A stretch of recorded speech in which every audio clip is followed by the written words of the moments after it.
Hey guys, Cant Wait, and since the Tony Award nominations came out last weekend, I thought it would make sense for me to now review all of the soundtracks nominated for a Tony, as I usually do.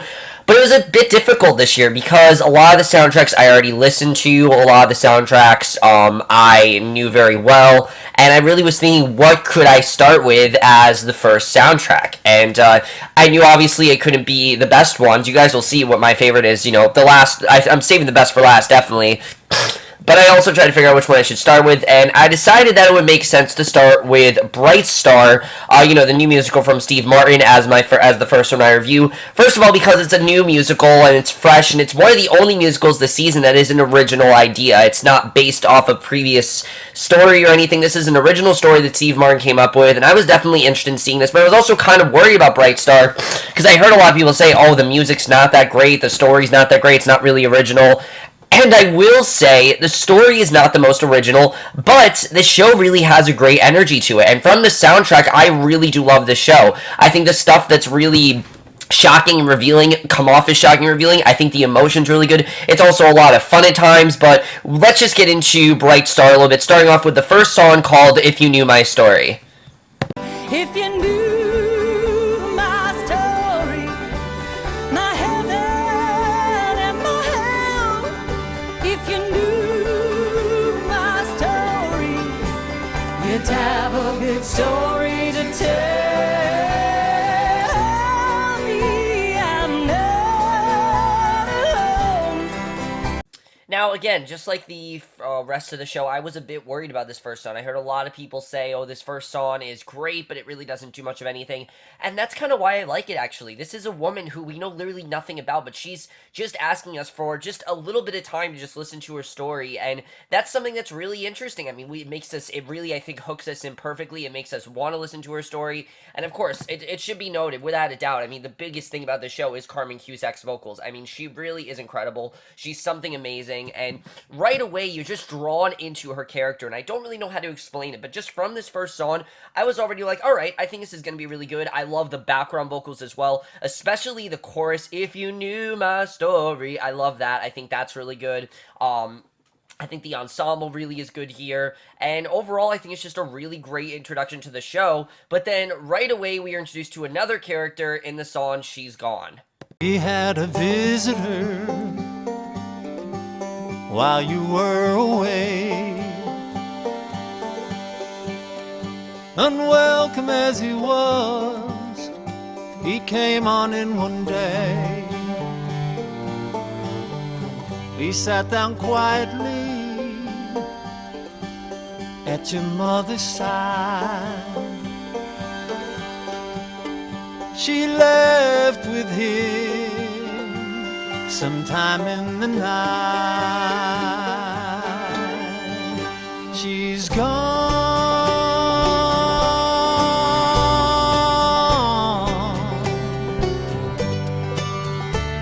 You know. She's Gone is a really tricky song because it's right after If You Knew My Story. We expect to hear her story, but no, we actually go to another character, Billy, I think his name is, played by AJ Shively, and kind of hear a bit of his story, which I think is just as interesting, and I think really does draw us in, because already, we're expecting to hear a story, and we don't hear a story, we go to this character, and I will say his story is just as interesting. We found out that his mother has died in this song, his father is telling about it. It's honestly really sad to see this whole song, She's Gone. I think they did a very good job with it. The emotion really is there, and I definitely really did enjoy the song overall. I will admit, it's a bit abrupt going from her story to his, and again, I haven't seen the show, but from the soundtrack, it feels very smooth, and we really do get more into Billy's character with the next song, Bright Star. Many a long cold night, I huddled down in the dark. I made a vow, if I ever made it out, I'd follow my own bright star. Bright star, keep shining for me, shine on and see me through. Bright star, keep shining for me, and one day I'll shine for you. This song tells a little bit more about Billy's character, such as how he's a writer and how he really wants to submit these stories. And, you know, he's now coming back from the war and he has a whole new perspective on life. And one thing I love about this song is just the positivity. You expect him maybe to be a bit affected by the war, but no, he seems very positive. It seems like he really does want to write a story. And knowing that Alice had this story, it already can tell, you can already show how these two stories are going to intertwine, which I really do love. And I think this is a really great song. I think AJ Shively really kills it. And just the amount of positivity in this song is great. Bright Star, you know, really is the theme of the show. Of course, is the title of the musical, but it also really is the theme of the show. Is about positivity. It's about looking at things in this positive way, and I think Billy is one of those things that really has that positivity in them. So I really do love this song. I think it's a lot of fun, and AJ Shively, like I said, really does kill it. But now we get to the next song, which is really when Alice starts to tell her story, called Way Back in the Day. I was the life of the party. I was happy and carefree, dancing on the floor with everybody. He was next to me. This song, just like Bright Star, really shows us more about Alice's character, which is something I really like, because if you knew my story, really it's just her asking us to hear her story. This is us starting to find out more about her. We learned that she's not as happy as she used to be. She clearly used to be a lot more popular and just a lot more lively and youthful and things like that. But now she's grown older. She definitely has this very interesting story to tell, and again, I think it really draws us in. It shows us that we are going to hear her story, and that's exactly what happens, because the next song, Whoa Mama, really is the beginning of her story in the 1920s, and of course, that's, like I said, that really starts her story. You're a smart girl, make a fool of somebody. I'm a smart guy, and I know that it won't be me. We'll see. Whoa, mama, take a second look before you set your sights on me. I'm a restless small town boy with a heart as wild as a big city. So with this song, we go all the way back to 1923, and I think it's a really great introduction. We see right away that Alice is much younger. She's 16. She's a lot more fun and carefree, and she's flirting with this guy, Jimmy Ray. And basically, you can tell right away these two do love each other, but for whatever reason, Jimmy Ray just doesn't want to get too close to him. You don't really know why, but it's a really fun song. It's probably one of the standout songs in the show, and you can tell right away these two have undeniable chemistry. I think they do an awesome job in this song. Both Carmen Cusack and Paul Alexander Nolan, I think, really kill it here. They both do an awesome job, and I really do love Whoa Mama. I think it's a great song. It's a lot of fun and really introduces us to Alice's life in 1923, in contrast to her life in the 1940s. They already did a very good job with that, and I think it's one of the best things about this song. But then we get more to Jimmy Ray's character with the next song, A Man's Gotta Do. Shame, shame, shame on you. There ain't no limit to the trouble you brew. Shame, shame, shame on me. You make a mockery of the family. You're the black sheep, a little lost lamb. When you gonna love me just the way I am? I pray that you will change your ways. I don't know why girl can't have fun around here. Why on earth have you been so hard-headed since the day of your birth? Why in the world? Don't you do us all a favor, be a good little girl. You're the black sheep, a little lost lamb. Should've raised you with a firmer hand. I apologize, guys. A Man's Gotta Do is not the next song. It's actually Firmer Hand to Right is the next song. But just like that, it does pretty much set up Jimmy's character. We see Alice returns home to her father and mother. They reprimand her. They're not really happy with what she's doing. They don't want her to be this rebellious girl. And I feel like that honestly is very relatable today. There still are girls that are much, you know, that are partiers, things like that. You have very protective fathers. And I think you did a good job with setting that up here. Already we're really interested in Alice's character. Now, this song isn't exactly necessary, but it just shows that Alice was a bit more rebellious than your average girl was back then. But then we get to Jimmy Ray's character in the next song, A Man's Gotta Do. Remember when I was your age? That's when I was settling down. Your mother and I were engaged, and I opened up a bank account. You can't expect the future to be just like the past. You haven't got a clue, sir. Please try to understand. When I stood tall side by side with your grandpa, there was just nothing. without a doubt, I think what really sets up the conflict and overall story is A Man's Gotta Do. You can see that Jimmy Ray, for a reason, was just rejecting, Alice.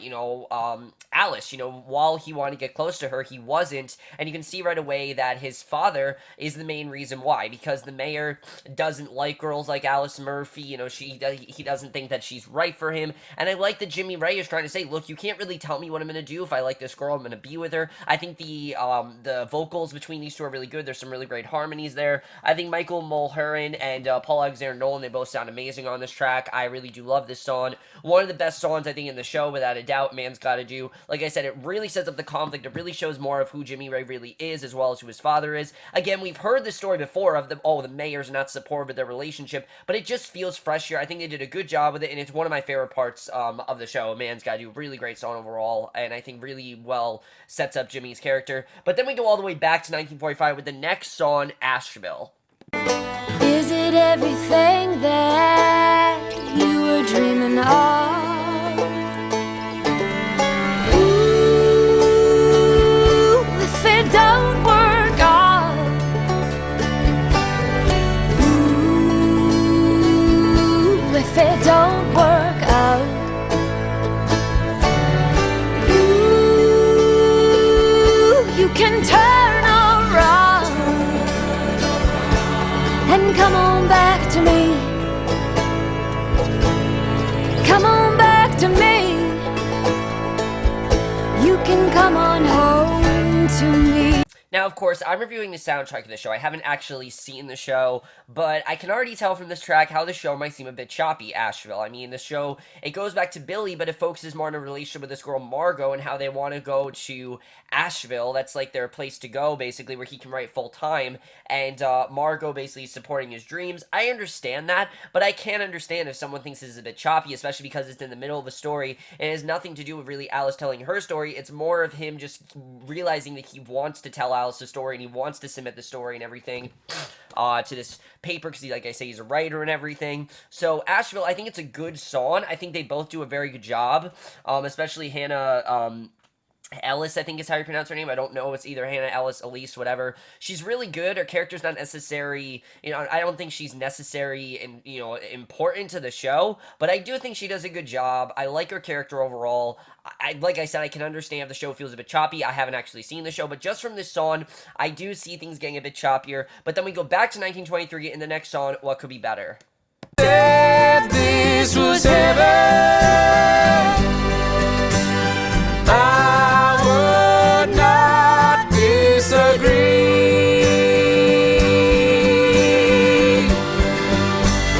What could be better than holding you close to me like this? I dreamed of it every day since I turned 16. Lightning. Now, I actually listened to this song 2 times. The first time I made this video, I said, oh, it's just a okay song, but I really love this song after listening to it a second time. I love the harmonies. I love the overall story, because this is Alice and Jimmy Ray going against their parents. They don't really care what they have to say. They want to be with each other, so they are with each other. I believe they have sex at the end of the song, but this song is beautiful. I love the background ensemble in the background. I love the harmonies between these two.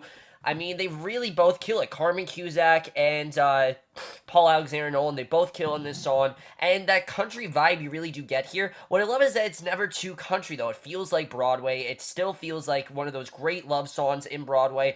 And it really shows how romantic a show can really be. It's a very romantic song. I really do love it. And really sets the tone for the rest of the show. Because abruptly, I mean, their fantasy is kind of put to an end in the next song right away, called I Can't Wait. I Can't Wait. Oh, I can't wait to see your face. Oh, I can't wait to see your face. My baby, I can't wait to see you. My baby, I can't wait to see you.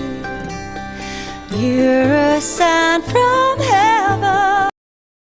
This is definitely definitely more of a lament or kind of like a soliloquy or something like that. This is really more of Alice just basically having to raise this baby on her own. Jimmy Ray does visit her every now and again, but basically they've had this baby and she has to raise it on her own. And it's kind of sad because you really do see she wants to be with Jimmy Ray. Obviously, the mayor forbids them to be together.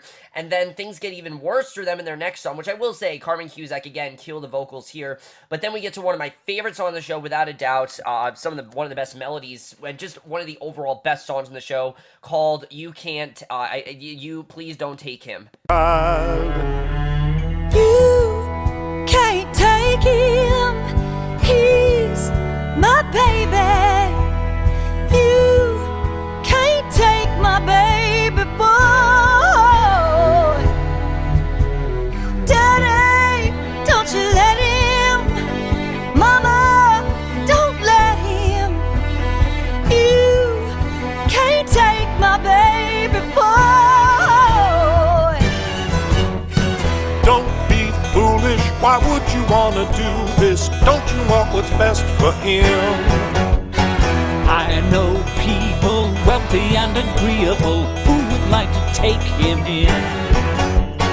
You can't take it. Like I said, this is without a doubt one of my favorite songs on the show, and it really is incredible. I mean, it's dramatic, it's sad, you get that, like, sort of, like, epic feel from it. I love the medley behind it, and I mean, like I said, Carmen Cusack just kills it in this song. You can really tell she does not want this baby taken away from her, how the mayor feels it's wrong. I mean, everyone really is justified here. The mayor feels it's wrong, so he wants to take the baby. Obviously, this is Alice's baby, she just wanted to take it from her. It really is a sad song, but it's also really incredible. I like the angst in the song as well, and just the beat in general is incredible. And even with the background banjo, it still is just as dramatic, it still is just big, it really is soul-crushing. And like I said, the real message of the show is the positivity, but even with this event in her life, you can tell things are going to get better, but things aren't better when we get to the Act 1 finale, which is A Man's Gotta Do reprise. A man's gotta do what a man's gotta do when a man's gotta do what he's got to.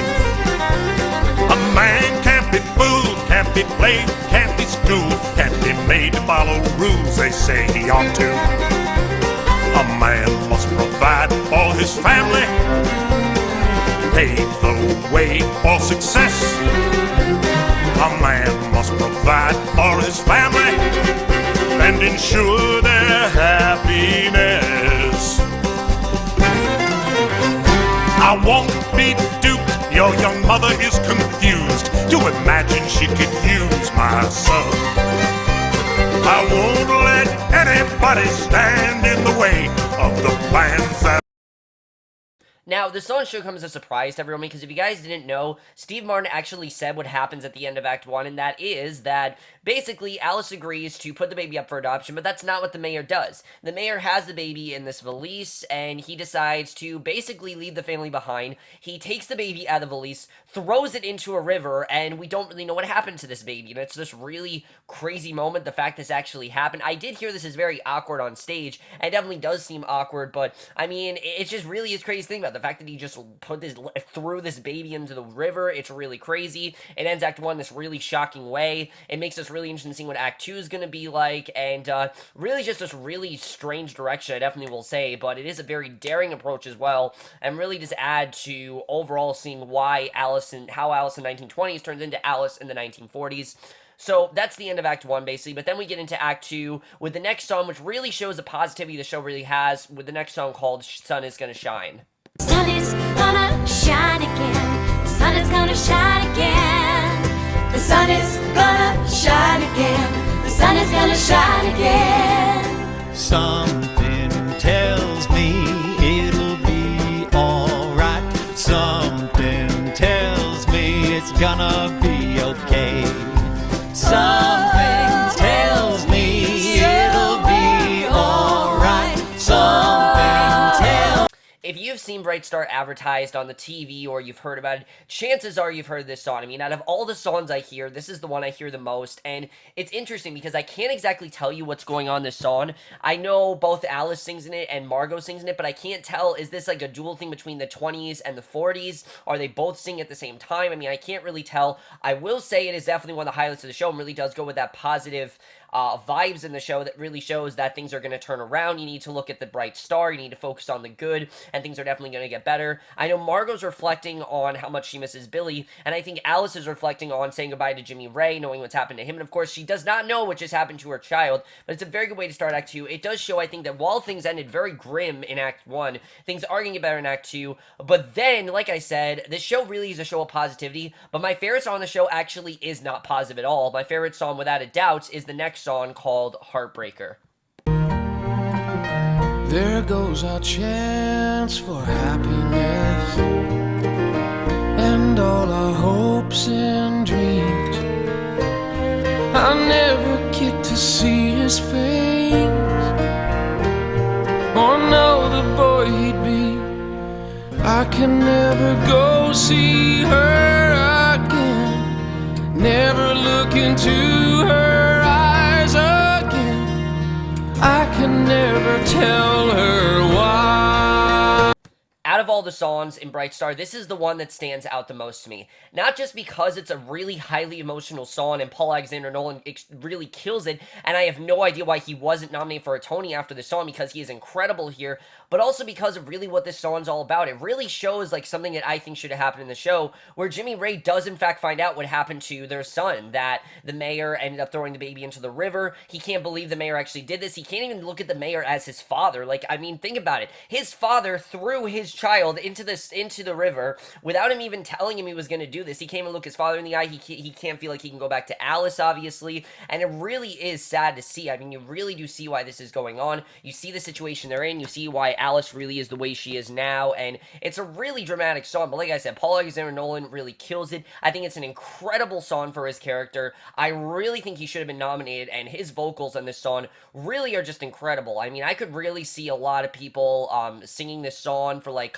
vocal competitions or something like that. It's an extremely powerful song. I love it, and when I think of Bright Star, this is without a doubt the song I'm going to think of. Even though it has nothing to do with staying positive, it really is just kind of a reality check, because I think Jimmy Ray and Alice both knew this wasn't going to end well, but they didn't really care. They wanted to pursue this relationship, but I really think it's Jimmy Ray realizing, okay, I love this girl, but I got to look at things realistically, knowing you can't really be with her. So Heartbreaker really is a very powerful song because of that. I love everything that this song is. I think it's one of the most dramatic songs of the Tony season, without a doubt, definitely. I absolutely love this song, and then we go back to the 40s with the next song called Another Round.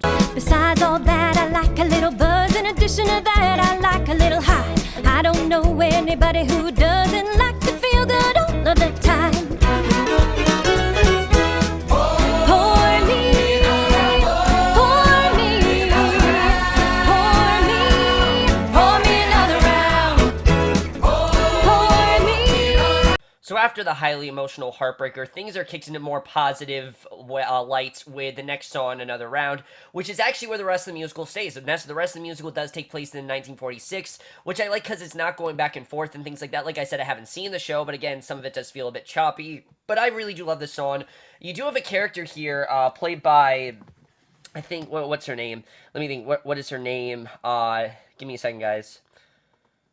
Tell me in a second. Emily Paget, who, like I said, isn't as significant, but she really does represent the positive part of the show, where she's trying to cheer Billy up after, probably hearing this story and knowing what's going on with him. He's kind of down on his luck and everything. He's also very frustrated because he has writer's block, and he's really trying to figure out how to tell this story in the best way he can. It's a really great song. I think the choreography here is really good as well. It seems like a lot of fun, and Another Round, again, it really goes from that really dramatic stuff in Heartbreaker right back to Another Round, which I really do love, because it shows that even though things are getting really bad, they're still trying to look in a positive direction. The show still in itself is positive, and I really do love that. Another Round, I think, is a lot of fun.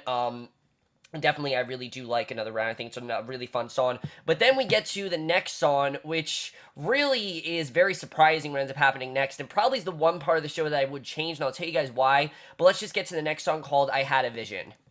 I had a vision of how our life would be, rolling like a river, peaceful, wild, and free. I had a vision of how our life would go, a happy little family playing on the porch.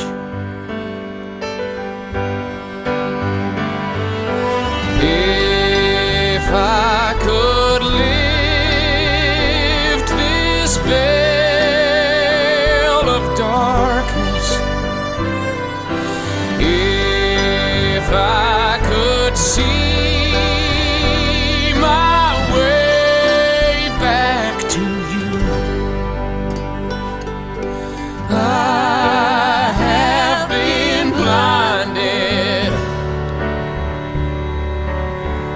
lights went dim. Blinded by someone I can't speak of him.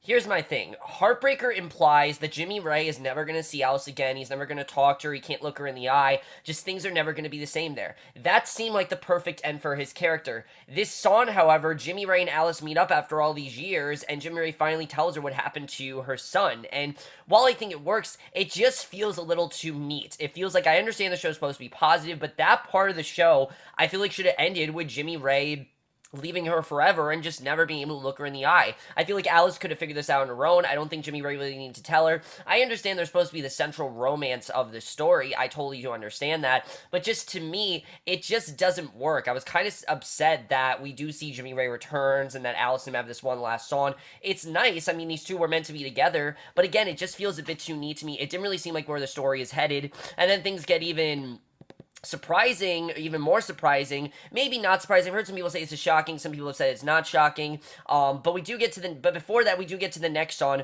which is the conclusion of Billy's side of the story, his little subplot called Always Will. I keep you here inside of my heart. I always have, always will, always, always, always will. I always have, always will, always, always, always will. We're supposed to be together, it's true. I've had my doubts, but not about you. We're never meant to be apart.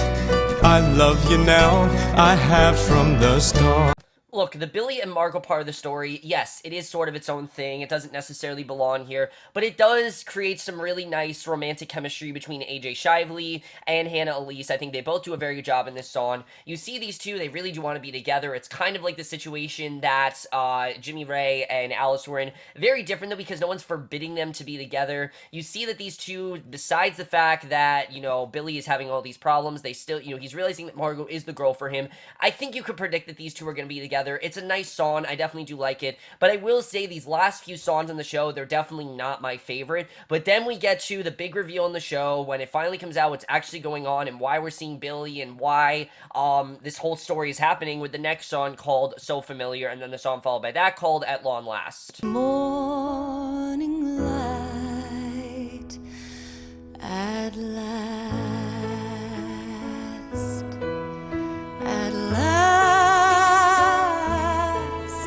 at last, at last, at long last, the answer to a mother's prayer, healing of my heart's despair, a burden no longer to bear at last. Fountain in the square, filled with flashing coins, wishes in the water, oh, to find my boy at last. Lonely moments nearly broke my will to. So let's get to So Familiar first. I put these two songs together for a reason. So Familiar is pretty much Alice uncovering secrets about Billy, seeing how they connect to those of her son, and then At Long Last is pretty much both of them facing the fact that Billy is in fact her son. After all this time, he is still alive, and it's a really good ending. I do like it overall. It makes sense why we've been focusing on the story, why we've been seeing Billy so much, why we've been hearing the story from Alice. I do like it. I think it really makes the story full circle. It just feels a bit too happy. The Jimmy Ray part of the story just doesn't work as well as it should, but I do like the way things end. I think At Long Last is a very good song. You can really see that Billy and Alice, they both feel complete. That void in Alice's life that she feels like hasn't been there is now back. You can see why she is happy that she now knows her son is alive. She didn't know what happened to her son. Now she does know what happened to her son. I think it's a very good moment. I really do love that. So At Long Lasting, it's a really great song, and that leads into the final song, which of course... Veil of darkness, love, let me see my way back to you.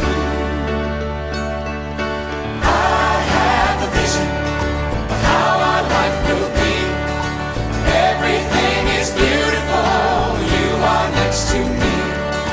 I have a vision of how our life will go. Everything is wonderful and I love you so. Come let me live this man of darkness. Come let me see my way back to you.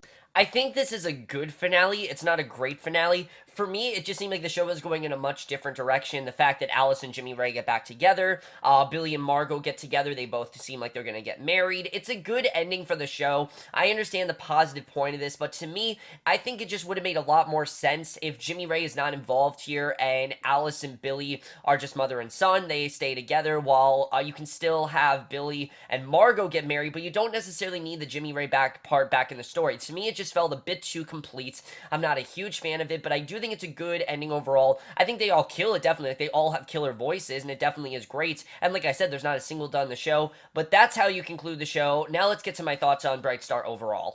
So while I do think the story in the show is very messy, again, I haven't really seen it, it just seems a bit messy from the soundtrack, I do think all the songs here are really great. There's not a single dud really here. There's not a single song that I'd skip. I think all the songs are really powerful. I think they all really have incredible voice, especially Carmen Cusack and Paul Alexander Nolan. But I think just as great as AJ Shively and Hannah Elise, they're all really great in the show. They all really do a great job. I don't really think, like I said, there's a single dud in here. And overall, the message of the show, to stay positive and keep that part, keep that positivity in you. I think it's a really good message. I definitely really do enjoy it. I think it adds a lot to the show. I definitely really do enjoy all of that. I think it's overall, like I said, a really nice message. I love all the songs overall. For me, the ending's just a bit too neat, but again, I haven't necessarily seen the show, so I can't exactly say, oh, that's not true. There are some things I definitely think the show definitely does deserve. I mean, definitely Carmen Cusack definitely deserves that nomination that she got, but I do think the show is actually missing some nominations. Where was Paul Alexander Nolan's nomination? I mean, Heartbreaker enough. That is enough of a reason for him to get nominated. He absolutely kills it in that song. I can't believe he didn't get nominated.